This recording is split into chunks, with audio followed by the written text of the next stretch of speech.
Good afternoon. Welcome to another edition of Capital Clarity. We are excited to see so many people here. I think today's topic is one of those that just gets people up. The Second Amendment, it's not only, in my opinion, perhaps the most precious of all the rights guaranteed by our Constitution and the Bill of Rights. It was important to our founders. It was important to the men who fought in the Revolution. I think it's also the one area where conservatives and the conservative movement have really made a difference. If you look at the map of how many states had constitutional carry 20, 30 years ago, it's a pretty empty map. And if you look at it now, it's more than half. And that is a testament to the power of organizing, the power of getting things done, and the passion topic engenders, because self-defense really is the most fundamental right. If you can't defend your life and your family and your property, then what do you have? So I am proud to have this topic today here at Capital Clarity. My name is Brian Oman. I'm the Communications Director for the Idaho Freedom Foundation. But nobody came here to see me. I don't even think my family came here to see me. We are here to see three distinguished voices in the fight for our Second Amendment rights. We have Greg Pruitt and Christy Zito of the Second Amendment Alliance, the Idaho Second Amendment Alliance, who have done such fantastic work over the years. Will be speaking, but first I would like to introduce Senator Scott Herndon.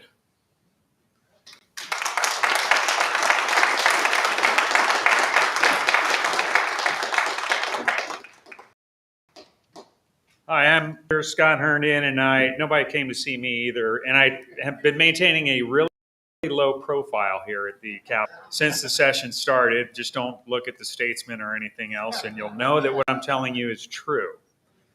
So, first of all, I just want to give a little background of my work with Christy and with Greg already over the years. So even though I'm a new senator to the State House, I've been around for a few years trying to advance certain legislation.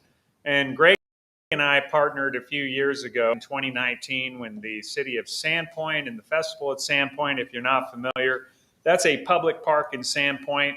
And they have a special event permit every year for the festival. So War Memorial Field is the park. And by means of the Festival Corporation, which is a private organization, decided that they were going to bear arm carry, and they started wanting people back in 2019. And when they started wanting people, that's when Greg was out at different county fairs, I believe, at the time, looking for that kind of a thing, where on public property we're banning firearm carry because of our state preemption laws, where the legislature gets to dictate policy about firearm carry, and none of the local municipalities should be doing that. That shouldn't be happening. So we tried to work with the city of Sandpoint back then. We emailed them and tried to get them to stand down on the gun ban, and they did not. And then the county actually filed a lawsuit because I went with my firearm with another friend of mine with his firearm to see whether they were going to enforce that ban. They did enforce the ban. We were not admitted to the concert. And so we were planning possible legal action. But of course, you always want to give them a chance to change their minds. And we did that. And then Bonner County jumped in and filed a lawsuit in our place. And then they went a different route in their lawsuit, and the judge dismissed the lawsuit. Then we filed our lawsuit with the Second Amendment Foundation.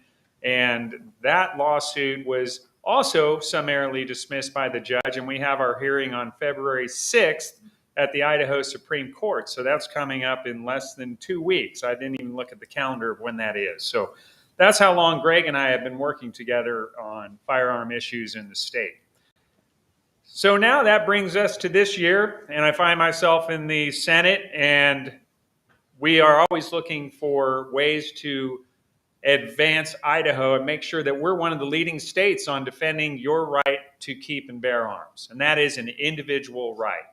So it's in the state constitution, it's in the federal constitution. It's easy to refer to it just as the Second Amendment, but it's in both places. It's a solid, foundational, God-given right that it's the duty of the state of Idaho to make sure that we can actually keep and bear arms should it be necessary.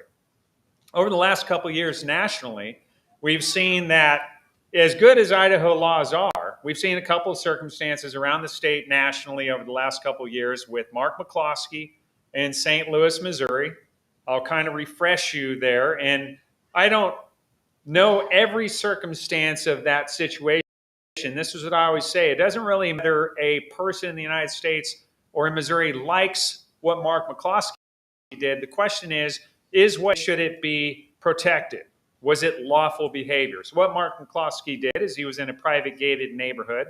This may bring it back to your mind. And his wife and there was some BLM protesters that came through the gates of their private gated neighborhood and were coming through the neighborhood. And Mark and his wife were concerned for the protection of their property and also for the protection of their lives, perhaps. So they decided to come outside of their home on their property and they displayed a firearm. Well, Mark got charged with a felony for doing that. And he ended up pleading to a misdemeanor.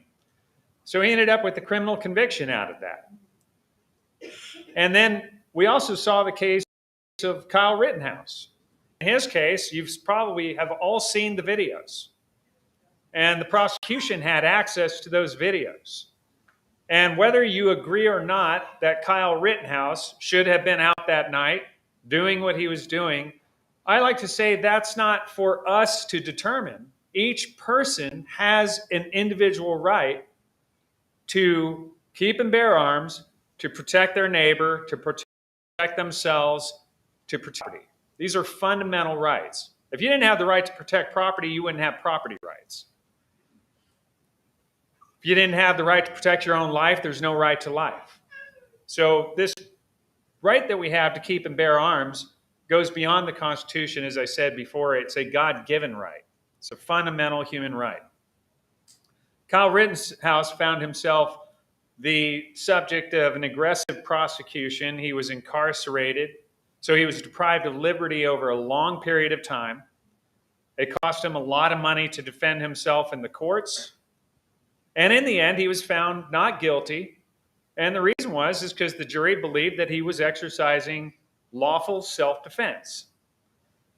So in Idaho, we have excellent stand your ground laws. We amended our code in 2018. It includes the fact that if you have to use the threat of force, that you are protected by our current law. That is already in Idaho code. You do not have a duty to retreat in Idaho. If someone breaks property, it's presumed that they are going to commit a felony. And you are within your lawful right, protecting your life, property, or those around you to exercise deadly force. But what if you're like Mark McCloskey and you exercise just the threat to use deadly force and you get prosecuted? Or what if you're like Kyle Rittenhouse and you exercise lawful deadly force in self-defense and you get aggressively prosecuted? These cases are what led us to draft Senate Bill 1004, which is our stand your ground enhancement. And I'm just going to briefly walk you through the two major things that this bill does.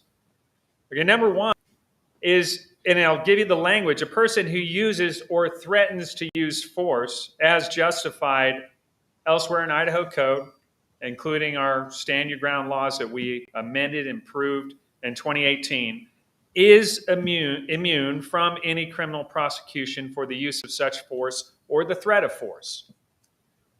So we basically are creating this self-defense immunity in Idaho code with this bill. Now here's the two big parts to it though. What if you have an aggressive prosecutor? So prosecutors around the state are elected in their counties, and some of our counties are great conservative counties, and we have good conservative prosecutors who highly respect the Second Amendment. But now let's think about some of our larger cities. There's only a couple of those, and they have city prosecutors. There are county prosecutors. At this point, Boise pretty much dominates Ada County, and I'm not saying there's anything wrong with the Ada County prosecutor's office right now, but what if, and I'll plant this seed in your mind, it doesn't take a lot of money to win a county prosecutor's race. They run for election. So what if interests that were against the Second Amendment decided to fund a county prosecutor who did not believe in the Second Amendment, and they decided to get very aggressive in their prosecutions against people who used their firearm or needed to display their firearm in a legitimate self-defense, lawful self-defense situation. And that person right here in the state of Idaho could end up prosecuted. This bill basically is going to give that person opportunity to be heard very quickly in our courts, so that they're not sitting in jail a very long time, losing their liberty while they're pre-trial. And so it's not costing them a lot of money for their defense with their attorneys. So what this says is, number one, and it actually is sort of toward the end of the bill, is it basically will require, it'll give a vehicle, the legislature has to put this into code to enable the court system to do this. And what that the court shall hold a pretrial immunity hearing within 14 days after a defendant, so this is a defendant who's been charged with a crime, after that defendant has filed a motion to dismiss on the basis of self-defense immunity. So that defendant, through his attorney, is going to file a motion for this pretrial hearing. The court is, within 14 days, is going to convene that pretrial hearing. And then we state that what has to happen at a trial hearing, I'll sort of explain. When a person gets arrested, they get arrested and charged on the basis of what we call a standard of evidence of probable cause. It's probable that what they did was unlawful. Then we have other standards of evidence. As we go up the ladder, if you're all the way at trial, in order to convict you of an actual crime, we're at the top of the level of evidence standard, and that is that it has to be proven that you violated the law and you committed a crime beyond a reasonable doubt. But before that standard, in above probable cause, a standard called clear and convincing evidence. It's a very high standard of evidence, but it's not at the level of convincing a jury of actually gaining a criminal conviction. So we put in this bill, Senate Bill 1004, that at this special hearing that we're now creating, that the judge has to grant within 14 days, that the prosecutor who's prosecuting you, in order to sustain the charges and continue with his prosecution, is going to need to up his burden of proof to the court. He's going to have to raise his burden of proof to the level of clear and convincing evidence. That's going to make him do a lot more work. He's going to have to prove a little bit more without showing all of his cards in order to continue to prosecute a lawful self-defender. If he can meet that standard of evidence, he can continue in his criminal prosecution. So let's say then that he meets that standard. So that's our first out for the lawful self-defender. We want that to be an Idaho code. Let's say he meets that standard. And the prosecution continues, and you end up as a lawful self-defender all the way at the end of the line at jury trial, or at a trial before a judge, most likely a jury trial. And let's say, just like Kyle Rittenhouse, after all that effort and all of your expense and your time lost, that you are found not guilty. We are now going to, within that action, direct the judge to poll the jury as to whether their finding of not guilty was based on your lawful use of self-defense. And it's a simple yes/no question. Did you find this person not guilty because they used lawful self-defense? And if the jury comes back and says yes, then within that same criminal action, the judge is going to be authorized to award that defendant, now been exonerated, costs, legal fees, time lost.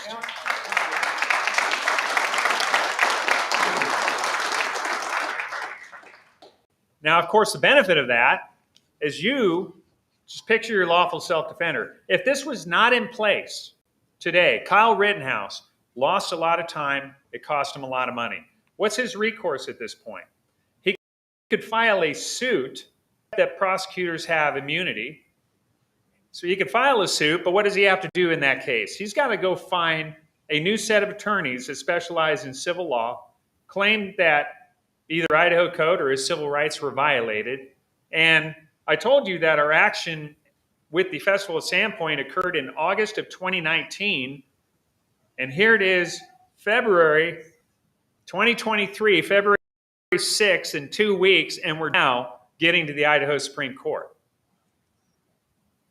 That's 3.5 years. So what this will do is enable within that same action so that that defendant, who probably has no money left because he just spent all of his money defending himself in a serious criminal trial in his life, within that same action now, he's going to have the ability to be awarded costs. And what this is going to do for the prosecution, having this in place in law, is county prosecutors who are maybe politically motivated against the Second Amendment and your right to lawful self-defense are going to step a little more carefully before they enter into these prosecutions. They're going to make sure their I's are dotted and their T's are crossed well ahead of any far down the road. Because at this point in this serious of a trial, costs could be significant. And that's going to have to come out of the county taxpayers' budget, and that prosecutor is accountable to those voters at the next election cycle. So if the voters care about the Second Amendment, and if they care about their wallet, they're going to ask their prosecutor to step very carefully around the use of lawful self-defense and to avoid aggressive prosecutions when there is a very meritorious of lawful self-defense. So that explains the bill. That is pretty much all that is in Senate Bill 1004. It has been printed. It's on the legislative website. We have a number of co-sponsors. We're going to get them added onto the website here probably by the end of the week, because I'll make sure if you guys got any more, we get them added. And the way this advances is very effectively, things happen here at the Capitol. The people of Idaho tell the people in this building that they want it to happen. So when we are ready to go with this and we have a hearing, this is one of the great benefits of the gun owners of Idaho, which is most of us in Idaho, is that we have the ability to, we'll call it put pressure on the people in this Capitol to do the right, give this bill a hearing and advance this legislation. So be on the lookout for that. I know Greg's going to be really good about communicating that. I'll be communicating it. He'll be doing that through the Idaho Second Amendment Alliance with Christy. I'll be doing it through my Senate Facebook page, Twitter, and my email list. If you're not signed up for my email list and you want to keep informed from my perspective of what's going on with Senate Bill 1004, I'll give you my website. It's the easiest way to sign up. That way I don't have to do, believe it or not, when you sign up on the Idaho legislature's website now, all it does is send an email to me asking me to add you to my list. So it's not automated anymore. So the best way to do it is to go to herndon4idaho.com. It's my last name, Herndon, HERNDON, Idaho.com. Just go to the homepage there, and 7 seconds after you land at the homepage, a pop-up box comes up. Give me your name, give me your email address, click OK, boom, you're now automatically on my email distribution list. And that way I don't have to interact with it. My next email will arrive in the box. And then make sure that Scott@Herndon4idaho.com doesn't go to your junk mail. Add it to your approved sender list. And that way I make sure I'm reaching you. So that's an explanation of the bill. I really appreciate your support. Make sure you let your representatives and your senators, it's starting in the Senate, but we also need to be covering our House side as well. Make sure that they know that you support this legislation. And thank you very much for your support.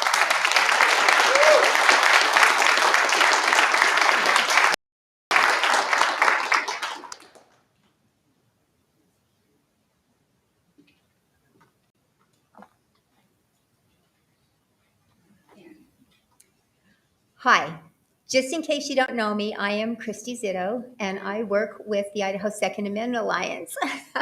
I used to serve in this building. I've been fortunate and blessed to serve in the House of Representatives and in the Senate. So one of the things that they said I would bring with me when I went to work Alliance is that I understand how things work on the inside and on the outside. Now, whether that's a good thing or not, I don't know, but it is what it is, and we're going to make the most out of it. Scott did a really good job when he talked about citizen involvement. Even though when I served in the legislature, I was of the Idaho Second Amendment Alliance, even before I served in the legislature. But the gun owners in Idaho are indeed amazing. Here a couple of weeks ago, I can't remember the date, maybe the 15th, we sent out an email asking you to contact your representatives about Senate Bill 1004. And I looked yesterday, and hundreds of emails have already come into the state capitol encouraging your representatives, yes, to support this bill. And this is what it takes. We live in Idaho. We live in a state that is supposed to be one of the freest states in the country. People move to Idaho from all over the United States and from all over the world to be free. You would think that gun rights in the state of Idaho would be a no-brainer. Well, it's not. It has taken Greg Pruitt and the Second Amendment Alliance, it took years to complete constitutional carry. I was in on 2 of the updates on that, and it took years to make that happen here. Working on Stand Your Ground in 2017, and here we are still. The good part of that story is there is a very well-known legislator who lost his job because he jerked us around, told us he would give us hearings, didn't give us hearings, laughed at our attorneys, laughed at the citizens of the state of Idaho when this was what they wanted, that they wanted to be able to use deadly force when necessary and defend themselves and not through what we've seen people go through in this country. He no longer serves in office. And that is because of you and because of your involvement. One morning, it was a cold, snowy morning. The roads were all iced up. Greg still lived in Caldwell. We didn't know the morning was going to this. We were working on constitutional carry, and Greg said, I'm going to do the call to action and have people show up at the Capitol. When I woke up the next morning and looked outside and saw how horrible the weather was, I went to my State Affairs Committee and I figured no one would be here. You would be crazy to get out on the roads like this. Greg had to because he had set it up, and he's true and faithful, and he showed up. When I walked out of my State Affairs Committee that morning, there were over 250 gun owners lining the halls of this Capitol. I shook hands with every one of them. This is what it takes, folks, to make it happen. What it's all about. I was at a little coffee shop the other day, and I went to use the ladies' room because no matter where I drive from Hammett, it's an hour, and when I get there, that's always the first stop. So I'm standing waiting my turn, and there's this sign outside of the bathroom door. And it says, if you need toilet paper, scan this QR code. So I'm standing there looking at this sign, and I'm thinking, now, wait a minute. I'm going to not be too graphic here, but I'm on the inside of that door. When I find out that I need toilet paper, I can't scan the QR code from there. Well, that's the way government works. Sometimes we wait. Well, first of all, it doesn't work. But sometimes we wait until it's too late before we say, oh my gosh, we should have taken care of this. We should have been on top of this. Things move deliberately slow in this building by design.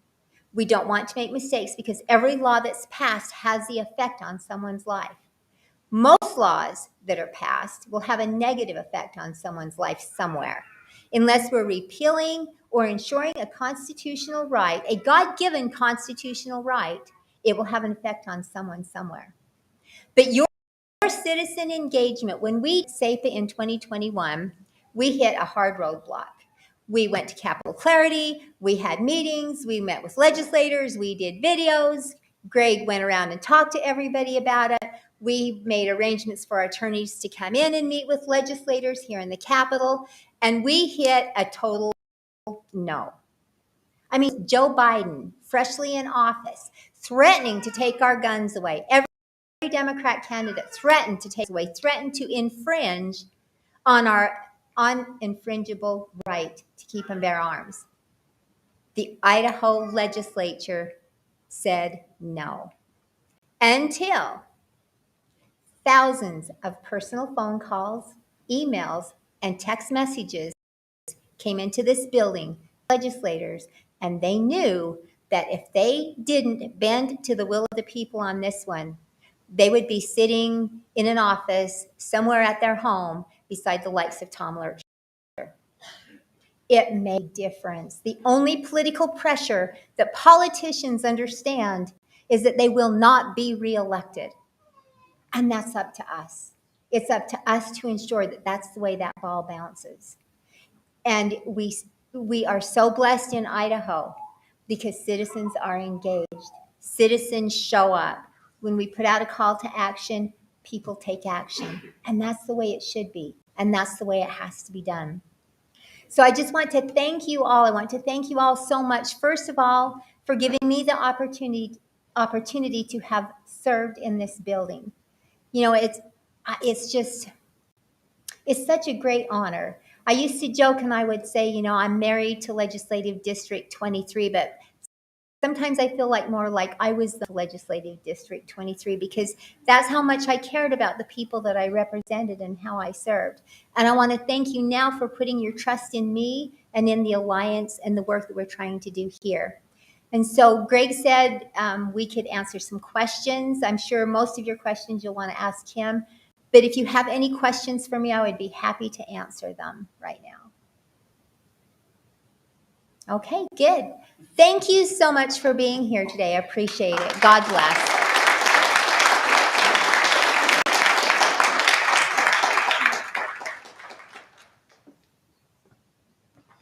All right, well, I feel like that guy in church. First of all, I was like, Scott and Christy are doing great. They should just keep going so I don't have to talk as much. And then there's always the guy at church that raises the podium. No offense, Christy. I love you. I know, you're good. I just talk loud enough anyway. So thank you all for coming today. I really appreciate it. Before I forget, and I don't know what, maybe I had COVID and I have like Joe Biden brain or something sometimes. 'Cause I can't remember anything anymore. I have such a hard time. But for those of you who were praying for Talmadge, my youngest son, thank you very much. He is doing much, much better. For those that don't know, he got bacterial pneumonia. He'll turn 3, and it was very, very, very scary for those of you who know what that's like. So, Christy and Scott are both right, and they both gave excellent presentations. This should not be a state where we have to fight so hard to pass this stuff.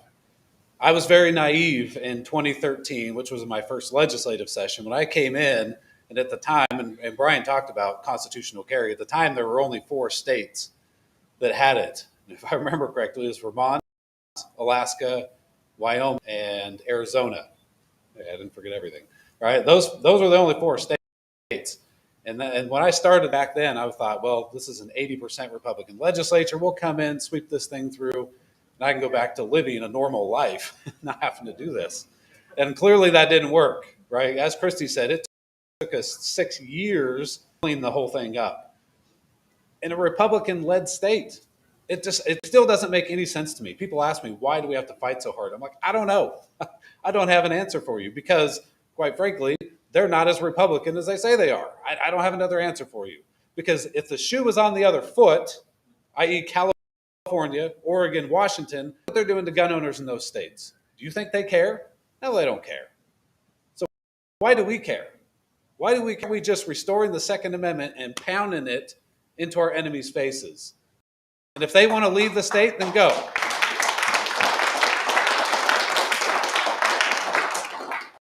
I just don't understand. We should be doing everything in the state, not on just guns, but on life and all that stuff. We should be passing it without any problems, but it's not. No matter what the conservative issue is, ask any of the lobbyists or activists or whatever who are trying to push these solid conservative issues through, that for some reason they can get through in Florida, but we can't get through here. Ask them why. And there's not really a good answer other than people run as Republicans, and then when they get here, they hit the brakes on everything conservative. Slow it all down. Well, we don't want to rock the boat. Because they'll lie to you. Every 2 years, they're going to lie to you.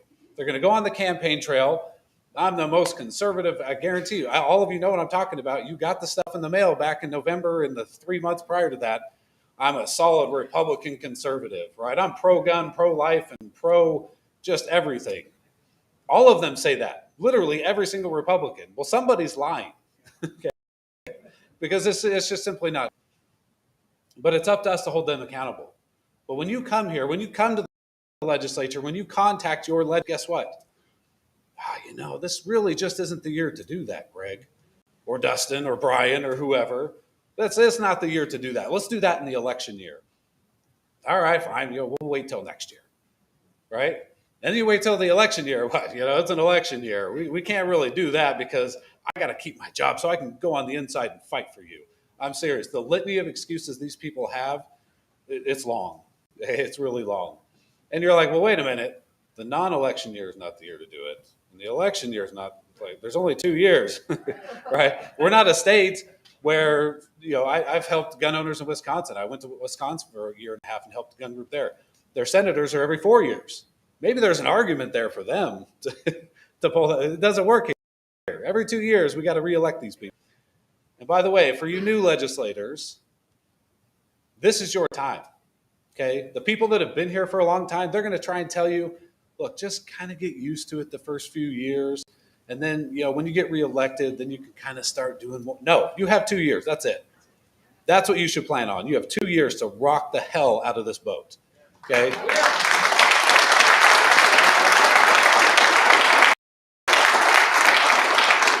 Because they're coming for you. The establishment's already planning your demise. So if you ran on a conservative platform, standing with the conservatives that are already in this building, they're already planning your demise. And guess what? You don't have as much money as they do.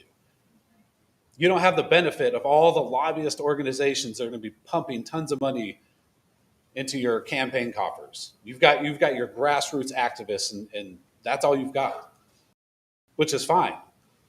Those activists, those people in your district, they want to see you down here with your foot on the throats of your enemies. That's what they want to see in a state like this.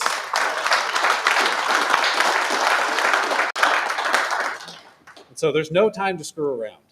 There's no time. You have 2 years. I've talked to Senator Herndon. I said, give it. And I already knew he would. He's given everything he's got. He doesn't care, and Christy was the same way. And guess what? Her citizens, her constituents, respected her for that. And I'm sorry that we stole her, by the way. Sorry, not sorry, I guess. But she just fought. She did not care. She was a honey badger down here, right? Now, there's a phrase. I'm not going to use it, but you get it. So loved her to death. She fought, and she would call me and just tell me the horrible, awful things these people were doing to her, like they did last year, right? When they stole the bill that she wrote, which is fine, whatever. We don't credit. I don't care about credit. We just want the stuff to pass. And they stole her bill, had all the senators and senators sign on as co-sponsors of her bill that they stole, and left her off deliberately. Okay? Whatever. We got passed in the end. But that's the kind of dirty political tactics that are down here. You have no idea how bad it is. Ask the good legislators that are down here how awful this place is, and they'll tell you. Like, it's a beautiful building filled with swamp rats, okay? And it's exhausting. But you know what? We're going to try. I met with Senator Winder. I've met the new Speaker of the House, Mike Moyle. Just told them, here's what gun owners want.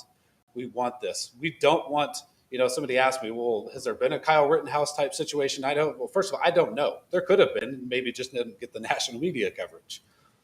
But I also don't want to wait. I don't know about you. I don't want to be the one that's like, hey, we need a Kyle Rittenhouse. Okay? We need to protect gun owners now. There's zero reason this shouldn't have been done back in 2017 when we started pushing this. It needs to happen right now, just like every other gun bill that we've ever tried to push. And Senator Herndon's going to need your help. He's going to come down here. He's going to meet with people. The prosecutors associations, I'm assuming, lost their minds already. Okay? Because we're going to make their jobs harder. I think more burden should be on the government than us, right? So whatever. They're going to ask me, "Did you get the prosecutors association?" I don't care. I really don't. I mean, I'll talk to them. I don't mind talking to people. But at the end of the day, this is already working in states like Florida.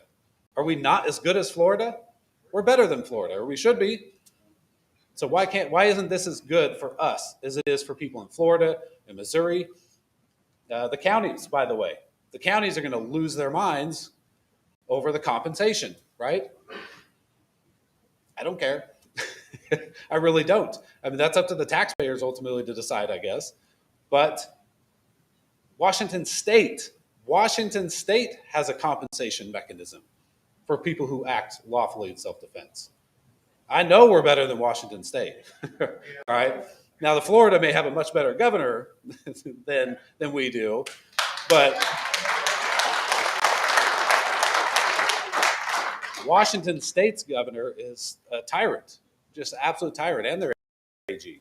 Okay, I help work in state, so does Christy, trying to help stop the garbage going on there. It shouldn't be this way in Idaho. And it's so frustrating. It's tiring. I'm exhausted. I know Christy's exhausted because it really should be us coming in here and be like, hey, here's the bill. It passes. And we're like, all right, let's go back home. Right? That's what it should be like. You should have your governor down here pushing this bill. Right? I'm just saying.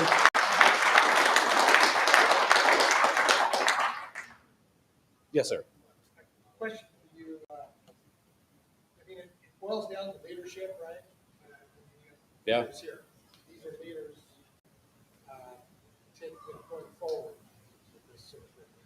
I mean, at what point do you see some light at the end of the tunnel? This legislature, there's people that come in. Yes, we have we have the usual top-down problem, but light at the end of the tunnel. Do you see any improvements in the way this place operates with the new folks? So no. And just having done this for so long, I just haven't ever seen changes. Now, I will say that there is a bigger group of people. Okay, when I started, there was like no good legislators, that, in my opinion. And then we ended up with Heather Scott and Ron Nate, and it was like, okay, we kind of got a couple fighters, and then Steve and Kerry Hanks and some others, Chad Christensen and whatnot.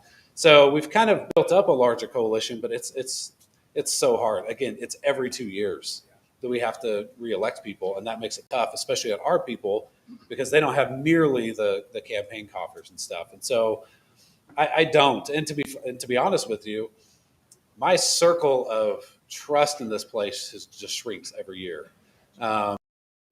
And quite frankly, people call me up and be like, hey, so-and-so is running for office. They're going to be a solid conservative. And my response is, we'll see. Because this place will eat you alive. Okay, this place, I'm a God-fearing man. Satan will use the temptation of money and power to absolutely destroy these people. Okay, and so when I see these new people come in, I'm not as worried about Scott. I've known Scott for a while, and he's been a fighter down here. But that threat of when the Speaker of the House or the Senate Pro Tem comes to you and says, hey, you can be that crazy wacko like Scott, or here's a better opportunity, the vice chairman of this committee, and I'll keep you in power and we'll help you get, just don't be crazy like Scott and push all this pro-gun stuff, and I'm not saying he did that to you. I'm just saying that happens. Okay. And that's tough because now you're a nail, right? If you're like Chris, you're just a nail, and all these activists and the leaders are just pounding on you constantly while you're down here. And that's why it's so important for you guys to stay invested in what's happening. Because usually what happens is they get elected, and then you're like, well, I can take a break for the next 2 years. All right, because the campaigns are tiring, right? We're sick of it. And then they get in this building, and you've forgotten about them. Maybe not the people in this room or the people watching, but generally speaking, you forget about them. You're not in one ear. Like, don't you stab me in the back, right? You're not in there holding them accountable. And on this side, they've got leadership, money, power, and guess what? They're done. Okay, I've seen some really good people come in here and just completely turn to money and power, and not wanting to rock the boat, not wanting to do the things in Idaho that they do in California. So no, I may be more of a pessimist than I should be because I'm around this stuff all the time. I hope it does change. But I said on Kevin Miller's show the other day, I said, I don't think Ron DeSantis could get elected here. I really don't. And against Little, I don't think he could, because we still have this electorate that, in my opinion, when they vote for somebody that sends them a placard with a cowboy hat and a freaking over-under shotgun, they're like, by golly, that's John Wayne right there. I'm voting for him. It's like, no. But, they like that old school Republican that just wants to come in here, make a career out of it, and go home. So, I'm wrong. I hope you're right. I prefer your view more than mine. I'm just much more pessimistic after 10 years of dealing with these people. So, yeah. Any other questions? He did not know how to hold a chainsaw. Yeah, there you go. Anybody have any questions about the bill or anything else we talked about today? Yes, sir. So many big bills come in this bill and as we've seen on the national level, rules changes are so in the structure of the legislature. So any movement within the House or the Senate start changing these rules so these bills cannot be put in the floor and forgotten. Yeah, so for those watching, I'll reiterate the question because nobody's going to hear. He's asking about rule changes and changes to how the process is done. I would certainly talk, I've complained about the process for a long time. There's actually ways to get around the chairman shoving it in the drawer, and that's the people on the pull it back out, but none of them have the cojones to do it. They don't want to go against the committee chair. They all just sit there and like, well, whatever the chairman decides is what we're going to deal with. And if Scott wants to answer that, that's fine. But before I forget, to your point, this speaker battle in Congress, okay, you had 20 Republicans who became very big nails, right? Just stuck themselves out there, and they got the rules changed, right? They forced the rules to change, which was phenomenal. And I was kind of frustrated that our entire Idaho delegation was not part of that. That was kind of frustrating. You've got to, like you said, you've got to change the game. You've got to change the rules. You've got to make it better and make it better for the people. And that's what they did in Congress, And now you've got Matt Gaetz proposing a bill to abolish the ATF. We love it. We're all in favor of it. Okay? But again, I've been talking to Congressman Fulcher's people. I'm not even going to waste my time with Simpson, to be honest with you. We're talking to Fulcher's people going, get on board with this. Sure, it's a political statement. But that's what gun owners want to see right now. I have gun owners email and calling me going, why aren't we a part of this? Why isn't Russ a part of this? Why? They know why Simpson's not, but they want to see people standing up to the ATF and stuff like that. So we've got to change the game. Did you have something you wanted to add? All that. So I'll say this, going back to the previous question a little bit, like what are the prospects here? So first of all, we have this year a new Idaho Freedom Caucus. Okay, and what that means is I'm trying to remember how many public members we have. There are 7 in the Senate, and I want to say 4 known in the House. And this is the key. We have more members than our public right now. And the idea behind the Freedom Caucus is that we're basically coming into agreement with other Republicans that we want to push a conservative agenda, and that we're going to basically commit ourselves to certain parts of that conservative agenda and really driving that agenda and voting together on it. Going back to your question, I was hired by the voters in my district, and so my duty is to voters. And I don't represent anybody here. I don't work for the pro tem. I don't work for the Speaker of the House, and I don't work for the governor. I work for the voters who put me here, and that's the only people I work for. And if all of the new people keep that in mind, and if the voters then keep us here, then that's when we're going to make a change. And if we add more people after that, then we're going to have a shot at changing the ways things happen here legislatively. On the rules, and I'll just give you one example. Right now, I have education committee at 3:00, and we want to hear an education savings account bill. And the chairman, right now, he doesn't want to hear it. But I've got members on that committee, and I've got 5 or 6 solid conservatives It's 5 for sure, maybe 6, 9. You do the math. Okay, the chairman's not going to keep the bill in the drawer because he can't. The way legislative process works is we follow Mason's rules and we follow the rules of the Senate and the joint rules between the House and the Senate.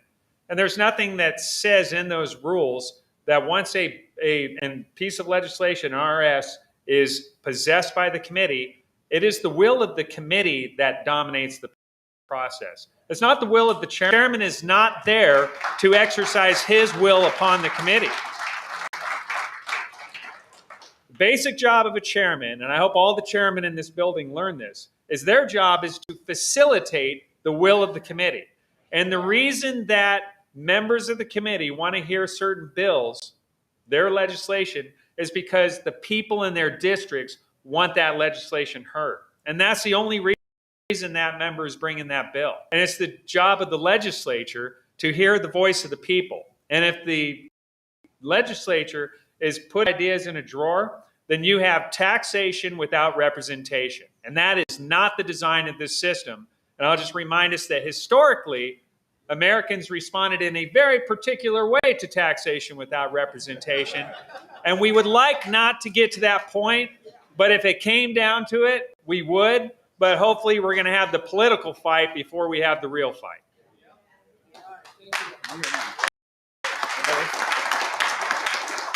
Yeah, I saw one hand back there, and then I'll go to you, Amy. Yeah. Why don't you have the people in the committee select the chairman? Our representatives, the people that are in the committee, not leadership. Leadership isn't representing us. They're taking care of people that they may deal with. That is a great point. I'll tell you how it happens, and that's how it should happen. So the way political committees work, I'm the chairman of the Bonner County Republican Party. We have 30 members on the committee. And how did I become chairman? The committee elected me chairman. That's the way it should work. The way it works here in the Senate is the committee chairs are picked by the pro tem based on seniority.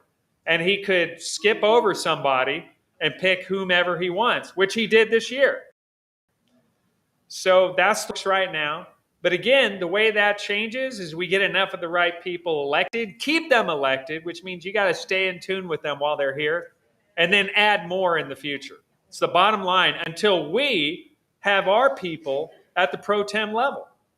And then we can change the rules, and then that would be the case in the future if we could get that far. Amy. And then I'm going to get to you right back up there. Okay, mine will be fast. I want to thank Senate Ed Committee the other day. Couldn't stand up and cheer, but I want everybody in this room to know what he did. Senator Herndon stood up to the chairman in the Senate Ed Committee the other day. He objected to the chairman because the chairman refused to allow him to ask a question. And you objected, and you said, I have a question for the university presidents that my constituents want to hear. And I'm speaking for the people. And the chairman, these are my words, but he said, basically, I'm using my power as a chairman, and I'm not allowing you to ask that question. And he shut you down. But you with poise and professionalism, you stood up for us and tried to ask a question for us. And I appreciated that. You're welcome. If you didn't hear that, you can watch Senate Education Committee. We have all the videos online. And that was 2 days ago? 2 days ago. And it's really worth going back and watching.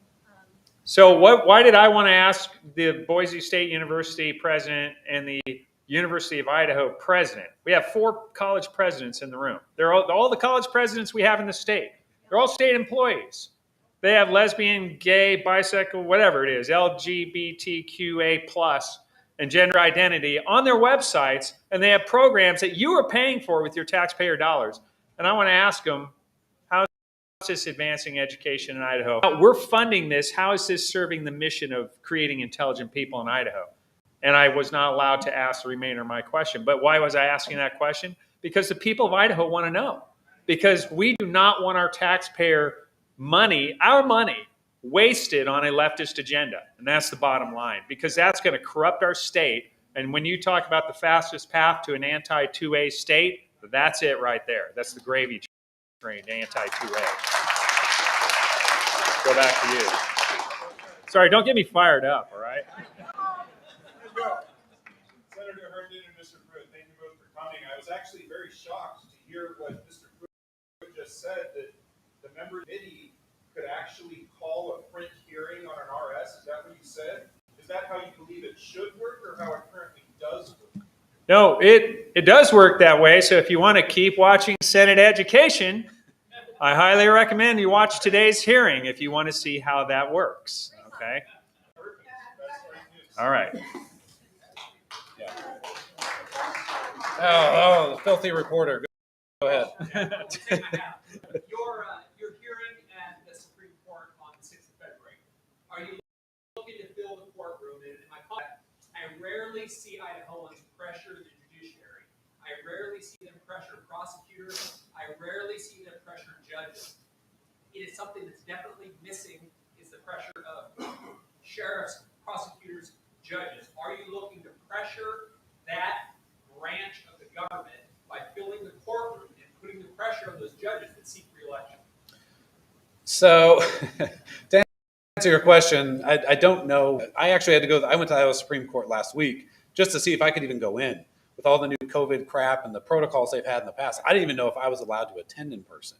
So it is live streamed, but I wanted to go in person, and I don't know if you're going to try and be there, but so we are going to go in person. I honestly don't know how many people can go in. I have no idea. So we're going to be putting out some communication soon to let people know about the live stream and maybe how many people can go. Sure, I would love the courtroom, but this is kind of a new thing for us. I've never gone to the Idaho Supreme Court and listened to oral arguments, and so yeah, we do need pressure. Now, people have asked, why don't we just drop the case and come here and do the work? Well, first of all, that's not necessarily an easier path at this point.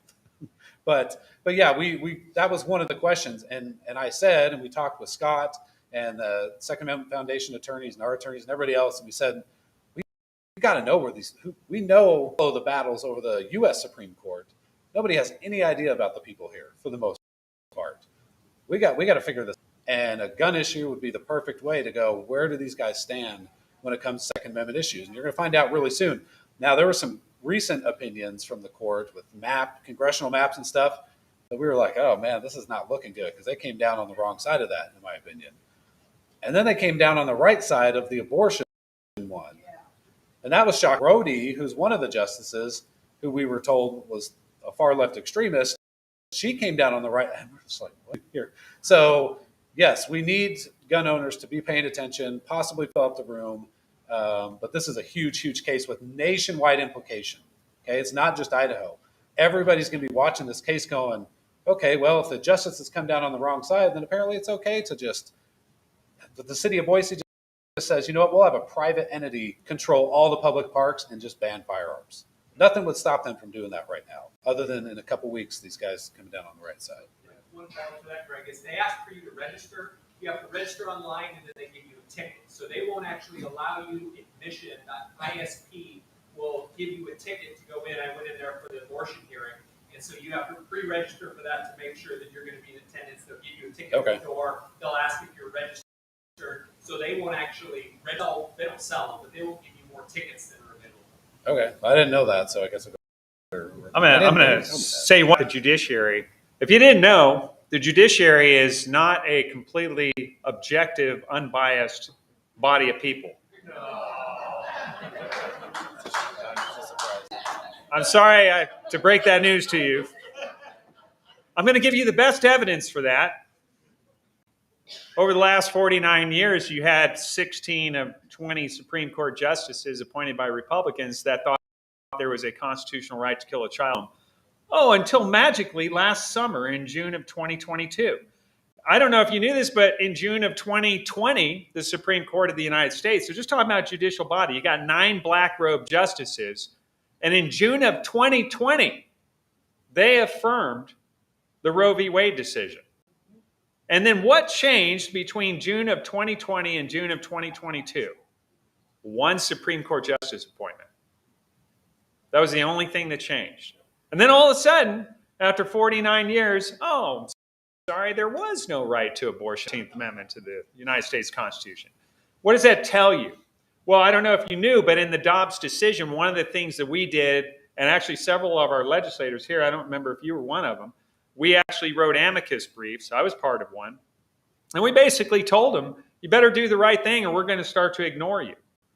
I would tell the Supreme Court here, I hope they come down on the right side of preemption, because otherwise we are coming back here and we're changing the law. But I don't think we have to do that because I think the law is sufficient the way it is.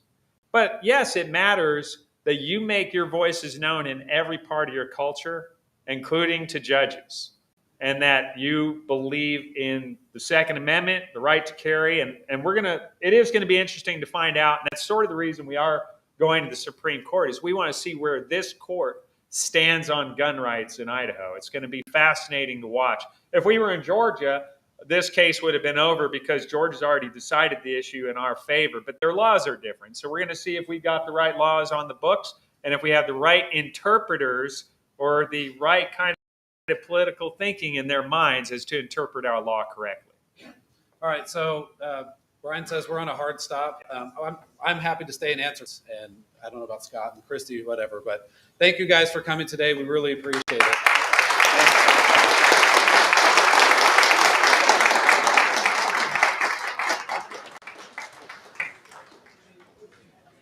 So yeah, you can stick around for a few minutes and answer some questions, ask some questions, talk to the guests here, talk to the other legislators who have come in the back door. Just wanted to give you a few announcements. Next week, here at Capitol Clarity in this room, Chloe Cole will be here to share her story. You can also come see her at the Valley Church in Caldwell next Wednesday. See our website for those details. So, thank you for coming. Talk to your legislators, and we'll see you next week.